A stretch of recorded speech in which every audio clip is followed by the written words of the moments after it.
Good morning ಅಂತ. Good function. Okay. Are you excited? Yes, sir. Really excited? Yes, sir. Excitement ಇಲ್ಲದೆ ಬದುಕಿಲ್ದಂಗೆ ಅಂತ ನಮ್ಮ ಗುರುಗಳು ಹೇಳಿದ್ದಾರೆ. ಈ ಸುವರ್ಣವಾದ ಅವಕಾಶ, ಲೈಫ್ ಚೇಂಜಿಂಗ್ ಆಪರ್ಚುನಿಟಿ ಕೊಟ್ಟಿದ್ದು one and only very handsome and dynamic personality and today's chief guest none other than mister Kamaraj Mudavar. ಇಲ್ಲಿ ಹೇಳಕ್ ವರ್ಡ್ಸ್ ಇದೆ, ಯಾಕಂದ್ರೆ ವರ್ಡ್ಸ್ ನಿಲ್ಲಲ್ಲ ನಮ್ಮ ಲೈಫ್ ನಲ್ಲಿ, ನಮ್ಮ ಬಾಳ್ನಲ್ಲಿ. ನಾವು ಎಲ್ಲರೂ ಬಿಲೀವ್ ಮಾಡ್ತೀವಲ್ಲ, ಒಂದು ಮೂರ್ತಿ ಆ ಶೇಪ್ ಬರಕ್ಕೆ ಏನ್ ಬೇಕು ನಮಗೆ? ಕೆತ್ತನೆ ಮಾಡಿ ಒಂದ್ ಕಲ್ಲಿಗೆ ಮೂರ್ತಿ ಮಾಡಕ್ಕೆ ಏನ್ ಮಾಡ್ತಾರೆ? ರೂಪ ತಗೊಂಡ್ಬರ್ತಾರಲ್ಲ, ಅದಾದ್ಮೇಲೆ ತಾನೇ ಅದಕ್ಕೆ ವ್ಯಾಲ್ಯೂ. ಸೊ ಅಂತ ವ್ಯಕ್ತಿ ಇವರು. ಒಂದು ಬಿಗ್ ರೌಂಡ್ ಆಫ್. ಏನಾಗುತ್ತೆ, ಈವನ್ ಜರ್ನಿ ನಾನು ಸ್ಟಾರ್ಟ್ ಮಾಡೋಕ್ಕಿಂತ ಮುಂಚೆ I was in Saudi Arabia, ಜಿದ್ದಾದಲ್ಲಿದ್ದೆ. ಬಹಳಷ್ಟು ಜನ ಎಂಪ್ಲಾಯ್ಮೆಂಟ್ ನವ್ರು ಇದ್ದೀರಾ. 60,000 ಸ್ಯಾಲ್ರಿ ಇತ್ತು ನಂದು. 60,000 salary, it's A good salary. But ನನಗೆ ಸಾಲ್ತಾ ಇರಲಿಲ್ಲ. ಯಾಕಂದ್ರೆ ಲಾಸ್ಟ್ ಅದಕ್ಕಿಂತ ಮುಂಚೆ ನಾವು ಏನು ಕಿತಾಪತಿ ಮಾಡಿದ್ವಿ, ಆ ಕಿತಾಪತಿಗೆ ಆ 60,000 ಸ್ಯಾಲ್ರಿ ಎಲ್ಲೂ ಇರಲಿಲ್ಲ. ಯಾಕಂದ್ರೆ ಸೌದಿ ಹೋಗೋಕ್ಕಿಂತ ಮುಂಚೆ 2014ಗಿಂತ ಮುಂಚೆ ನಾನು ಯಾವ ತರ ಒಂದು ಬಿಸ್ನೆಸ್ ಮಾಡಬೇಕು, ಏನೇನೋ ಮಾಡಬೇಕು, ಹಾಗೆ ಮಾಡಬೇಕು, ಹೀಗೆ ಮಾಡಬೇಕು, ನಮ್ಮ ಮೈಂಡ್ನಲ್ಲಿ ಇರುತ್ತಾನೆ. ನಾವು ಈಗ ಇಲ್ಲಿ ಕೂತ್ಕೊಂಡಿರೋರಲ್ಲಿ ಯಾರ ಮೈಂಡ್ನಲ್ಲಿ ಅವ್ರ ಬೆಸ್ಟ್, ಅವ್ರ ಫ್ಯಾಮಿಲಿಗೆ ಬೆಸ್ಟ್ ಲೈಫ್ ಕೊಡಬೇಕು ಅಂತ ಇಲ್ಲ ಮನಸ್ಸಿನಲ್ಲಿ. ಇಲ್ಲಿ ಕೂತ್ಕೊಂಡಿರೋರು ಎಲ್ಲರಿಗೂ ಇದೆಯಾ? ಕೈ ಎತ್ಬೋದ? ಎಲ್ಲರೂ ಎಷ್ಟು ಜನ? ಪ್ರತಿಯೊಬ್ಬರಿಗೂ ಇದೆಯಾ? ಬೆಸ್ಟ್ ಆಫ್ ಬೆಸ್ಟ್ ಲೈಫ್ ಕೊಡಬೇಕು. ನನಗೂ ಇತ್ತು, ಪ್ರಯತ್ನ ಪಡ್ತಾ ಇದ್ದೆ. ಬಟ್ ಪ್ರಯತ್ನ ಪಟ್ಟಾಗ ಏನಾಗ್ತಾ ಇತ್ತು, ಒಂದ್ ಸ್ವಲ್ಪ ಮಧ್ಯದಲ್ಲಿ ಮೋಸಗಾರರು ಸಿಕ್ತರು, ದುಡ್ಡು ಹೋಯ್ತು. ಓಕೆ, ಅದರಿಂದ ನಾನು 50 lakhs ಡೆಪ್ಸ್ ಆಯ್ತು. 50 ಲಕ್ಷ ಡೆಪ್ತ್ ಆಯ್ತು 2014 ನಲ್ಲಿ, 10 years ಬ್ಯಾಕ್. ಈಗ ಒಬ್ಬ ಆರ್ಡಿನರಿ ಮಿಡಲ್ ಕ್ಲಾಸಿಗೆ 50 lakhs ಡೆಪ್ಸ್ ಅಂದ್ರೆ ಏನಾಗುತ್ತೆ? ಎಲ್ಲ ಪಾಠ ಕಲಿತೀವಿ ತಾನೆ. when money comes nobody comes ಅಂತಾರೆ. ದಾರಿನಲ್ಲಿ ಭಿಕ್ಷುಕನು ಅಡ್ವೈಸ್ ಮಾಡಿ ಹೋಗ್ತಾನೆ, ಈ ತರ ನೀನ್ ಮಾಡೋ, ಇಲ್ಲ ಭಿಕ್ಷನವ್ರು ಬೇಡ ಅಂತಾನೆ. ಹೆಸರು. ಸೊ ಆ ಪರಿಸ್ಥಿತಿನಲ್ಲಿ ಸೌದಿ ಅರೇಬಿಯಾದಲ್ಲಿ ಹೋದೆ. ಯಾಕಂದ್ರೆ ನಮಗೆ ಬಹಳಷ್ಟು ಜನ ಡ್ರೀಮ್ ಕೊಡೋರು ಸಿಗ್ತಾರೆ. ಡ್ರೀಮ್ ಕೊಡೋರು ಬಹಳ ಜನ ಸಿಗ್ತಾರೆ. ಒಬ್ರು ನನಗೆ ಅದೇ ತರ ಸೌದಿ ಅರೇಬಿಯಾದಲ್ಲಿ ಕರೆದ್ರು, ಇಬ್ರಾಹಿಂ ಸರ್ ನೀವು ತುಂಬಾ ಟ್ಯಾಲೆಂಟೆಡ್ ಇದ್ದೀರಾ, ಇಷ್ಟೆಲ್ಲ ಪಲ್ಟಿ ಹೊಡಿತಿದ್ದೀರಾ ಇಂಡಿಯಾದಲ್ಲಿ, ನೀವು ಬಂದ್ಬಿಡಿ, ಮಂತ್ಲಿ 3 lakhs ದುಡಿಬಹುದು ಅಂತ.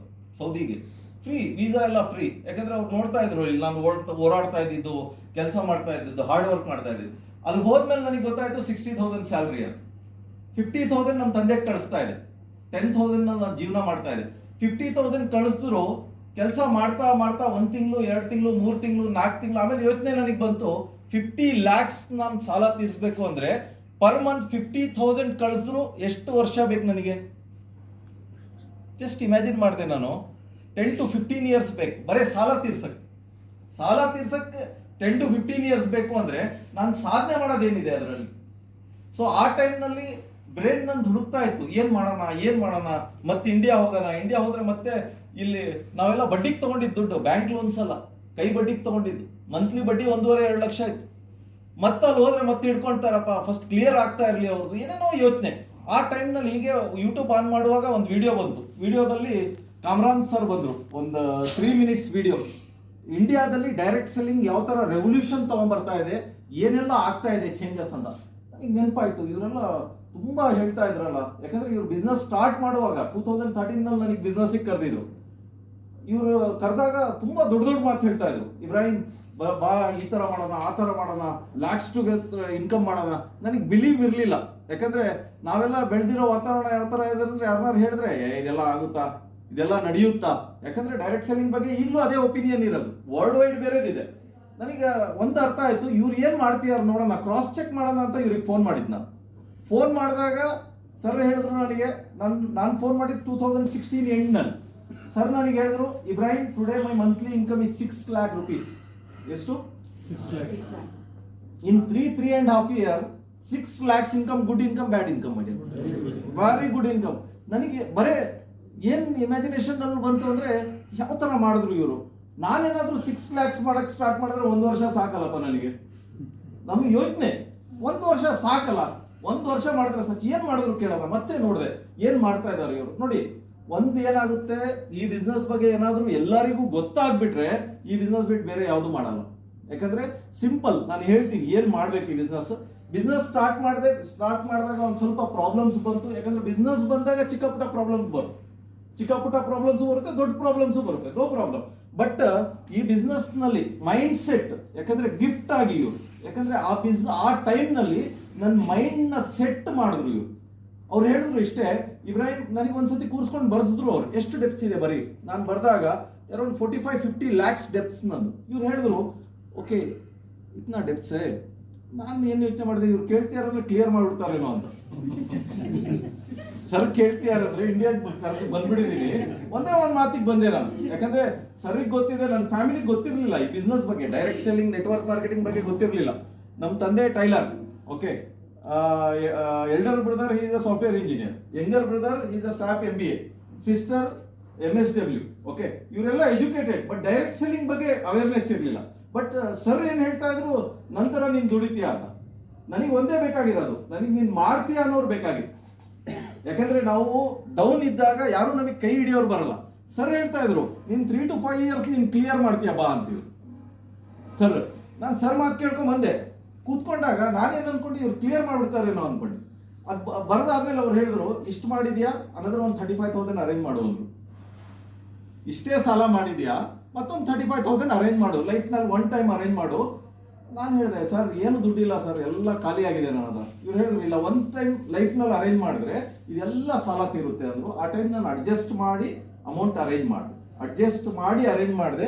ಅರೇಂಜ್ ಮಾಡಾದ್ಮೇಲೆ my dear friend, believe me, 2019 end ತನಕ ಮೈ ಇನ್ಕಮ್ 1.79 lakhs ಟಚ್ ಆಗ್ತಾ ಇದೆ. ಲಾಕ್ಡೌನ್ ಆಗಕ್ಕಿಂತ ಮುಂಚೆ ಒಂದು ಆವರೇಜ್ ಪರ್ಸನ್ ಈ ಇಂಡಸ್ಟ್ರಿ ಬಗ್ಗೆ ಏನು ಗೊತ್ತಿಲ್ಲ, 0 ಇಂದ ಸ್ಟಾರ್ಟ್, ಬರೀ 35,000 rupees ಹಾಕಿ 1.79 lakhs income per month. It's a good income, bad income? Very good income. Yes or no?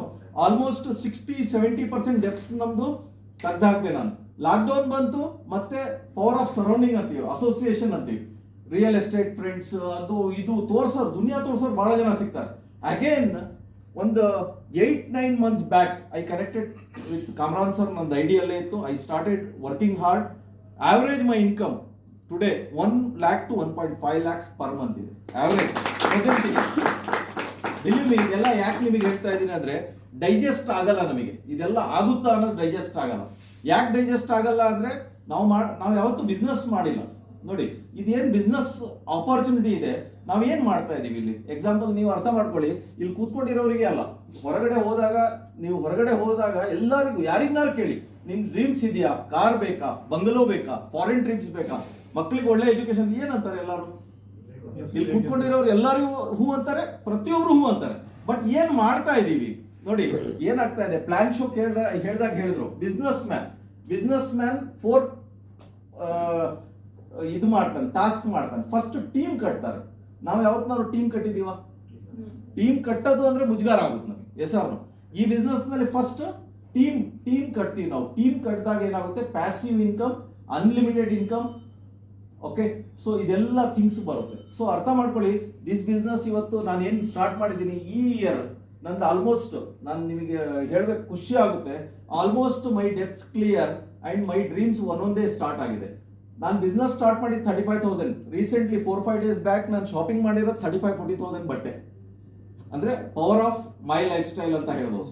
Okay, this year ನನ್ನ ಪ್ಲಾನ್ ಇರೋದು ಒಂದೇ, ಒಂದು ಹೋಮ್ ಅಂಡ್ ಒಂದು luxury car this year with in November 27. And ನಾನು ಒಂದು ಈ ಸಲ ನಾನು ಸ್ಟಾರ್ಟ್ ಮಾಡಿದಾಗ ಮೈಂಡ್ನಲ್ಲಿ ಒಂದೇ ಒಂದು ಥಿಂಗ್ ನಾನು ಇಟ್ಕೊಂಡೆ, ನಾನು ಒಬ್ಬನೇ ಅಲ್ಲ ಡೆವಲಪ್ ಆಗೋದು, ನನ್ನ ಜೊತೆ ಒಂದು 100 ಮೆಂಬರ್ಸ್, ಸ್ಪೆಷಲಿ ಒಂದು 10 ಲೀಡರ್ಸ್ ಯಾರು ಇಂಟ್ರೆಸ್ಟ್ ಇದ್ದಾರೆ, ಅವ್ರದ್ದು ಮಂತ್ಲಿ ಇನ್ಕಮ್ ಈ ಇಯರ್ ಮುಗಿಯೋದ್ರೊಳಗಡೆ 2 lakh ಆಗ್ಬೇಕು. ಎಷ್ಟು? 2 lakh. That is possible with this opportunity. ನೋಡಿ, ನನಗಿದೆಲ್ಲ ಇದು ಹಳೆ ನೆನಪು ಸ್ಟಾರ್ಟ್ ಆಯ್ತು. ತಿರುಪತಿ ಸರ್ ಟೀಮಿಗೆ ನಾನು ಮಾತಾಡುವಾಗ ಈ ಕ್ರೌಡ್ ನನಗೆ ಹಳೆ ನೆನಪು ಸ್ಟಾರ್ಟ್ ಆಯ್ತು. ಯಾಕಂದ್ರೆ ನಾವು ಲಾಕ್ಡೌನ್ಗಿಂತ ಮುಂಚೆ ಮಾಡುವಾಗ ಮೇ ಬಿ 100s, 200, 500 ಪ್ರೋಗ್ರಾಮ್ಸ್ ಮಾಡ್ತಾ ಇದ್ವಿ. ಇದು ಇನಿಷಿಯಲಿ ಬಿಸ್ನೆಸ್ ಬಿಲ್ಡ್ ಮಾಡುವಾಗ ಇದೆಲ್ಲ almost common. And I am very lucky because ಇಲ್ಲಿ ಕ್ವಾಲಿಫೈಡ್ ಜನ ಇದ್ದಾರೆ ನಮ್ಮ ಜೊತೆ. ಭಾರತಿ ಮೇಡಮ್ ಇರ್ಬೋದು, she is lecturer, Vidyadhar sir ಬಂದಿದ್ದಾರೆ, ಪವಿತ್ರ ಮೇಡಮ್, ಆಮೇಲೆ ಪ್ರತಿಭಾ ಅವ್ರ ಹಸ್ಬೆಂಡ್ ಬಂದಿದ್ದಾರೆ, ನಮ್ಮ ಮೀನಾಕ್ಷಿ ಮ್ಯಾಮ್ ಬಂದಿದ್ದಾರೆ, ಇದೆಲ್ಲ ಲಕ್ಷ್ಮೀ ಚೆಟ್ಟಿ ಸರ್ ಬಾಗಲಕೋಟೆಯಿಂದ ಬಂದಿದ್ದಾರೆ. ಯಾಕಂದ್ರೆ ಇವತ್ತು ಆಪರ್ಚುನಿಟಿ ಎಲ್ಲರಿಗೂ ಬೇಕು. ಸೊ ಅರ್ಥ ಮಾಡ್ಕೊಳ್ಳಿ, ಇಂಡಿಯಾದಲ್ಲಿ 2 ಥಿಂಗ್ ಬೇಕಾಗಿರೋದು, ಒಂದು ಹೆಲ್ತ್ ಬೇಕು, ಮತ್ತೊಂದು ವೆಲ್ತ್ ಬೇಕು, ಎರಡೂ ಮೈ ಲೈಫ್ ಸ್ಟೈಲ್ ಇಂದ ಸಿಗುತ್ತೆ. ಸೊ ಇವತ್ತು ನಾನೇನು ಇವತ್ತು ನಮ್ಮ ಮೆಂಟರ್ ಬಂದಿದ್ದಾರೆ ನೋಡಿ, ಇವ್ರ ಬಗ್ಗೆ ಹೇಳ್ಬೇಕು ಅಂದ್ರೆ ಡೇ 1 ಇಂದ ಅವರಿಗೆ ಇಲ್ಲಿ ತನಕ ಯಾರೆಲ್ಲ ಮೀಟ್ ಮಾಡ್ತಾರೆ, ಮೇ ಬಿ ಸಾಯೋನು ಸೂಸೈಡ್ ಮಾಡಕ್ ನಿಂತ್ಕೊಂಡವನು ಮತ್ತೆ ವಾಪಸ್ ಬಂದು ಇಲ್ಲಪ್ಪ ಇವ್ರ ತರ ಬದುಕನ ಅಂತ. ಅಂದ್ರೆ ಆ ತರ ಅವ್ರ ಟಾಕ್ಸ್ ಇರ್ಬೋದು, ಮೋಟಿವೇಶನಲ್ ಟ್ರೈನಿಂಗ್ಸ್ ಅಟೆಂಡ್ ಮಾಡಿರೋರು ಇರ್ಬೋದು, ಇವತ್ತು ಅವ್ರು ಏನ್ ಮೆಸೇಜ್ ಕೊಡ್ತಿದ್ದಾರೆ ಇಂಡಿಯಾಕ್ಕೆ, ಯಾಕಂದ್ರೆ ಇಂಡಿಯಾಕ್ಕೆ ಇವತ್ತು ಅತಿ ಹೆಚ್ಚಿನ ಪ್ರಮಾಣದಲ್ಲಿ ಬೇಕು ಅದು. ಓಕೆ, ಯಾಕಂದ್ರೆ ಇವತ್ತು ಅನ್ಎಂಪ್ಲಾಯ್ಮೆಂಟ್ ತುಂಬಾ ಇರೋದ್ರಿಂದ ಜನಗಳು ಸೂಸೈಡ್ ಮಾಡ್ಕೊಳ್ತಾ ಇದ್ದಾರೆ, ಏನು ಆಗಲ್ಲ ನಮ್ಮ ಕೈನಲ್ಲಿ. ಈ ತರ ಒಂದು ಲೀಡರ್ಶಿಪ್ ಕ್ವಾಲಿಟಿಯಿಂದ ಈಗ ಇಷ್ಟು ಚಿಕ್ಕ ಕ್ರೌಡಿಗೆ ಬಂದಿದ್ದಾರೆ ಇವರು ಇವತ್ತು ಇಲ್ಲಿ ಇದ್ದಾರೆ ಅಂತ ಗೊತ್ತಾದ್ರೆ ಮೇ ಬಿ ಒಂದು 100 ಕಾರ್ ಬರುತ್ತೆ, 10,000 ಮೆಂಬರ್ಸ್ ಮೇ ಬಿ ನಿಂತ್ಕೋಬಹುದು ಇವ್ರು ಇಲ್ಲಿ ಇದ್ದಾರೆ ಅಂದ್ರೆ ಬ್ಯಾಂಗ್ಳೂರ್ನಲ್ಲಿ. ಬಟ್ ಒಂದು ಏನ್ ನನಗೆ ಡೈರೆಕ್ಟ್ ಸ್ಪಾನ್ಸರ್ ಮಾಡಿದ್ದಾರೆ, ಅದರಿಂದ ಇಲ್ಲ ಇಬ್ರಾಹಿಂ ನಾವು 100s ಟುಗೆದರ್ ಯಾರೆಲ್ಲ ಇಂಟ್ರೆಸ್ಟ್ ಇದ್ದಾರೆ ಅವ್ರಿಗೆ ಮಾಡೋಣ, ನಾನು ಬರ್ತೀನಿ ಅಂತ ಕಮಿಟ್ಮೆಂಟ್ ಕೊಟ್ಟಿದ್ದಾರೆ. ಒಂದು big round of applause mister Kamalanth ಅವರಿಗೆ. Thank you very much.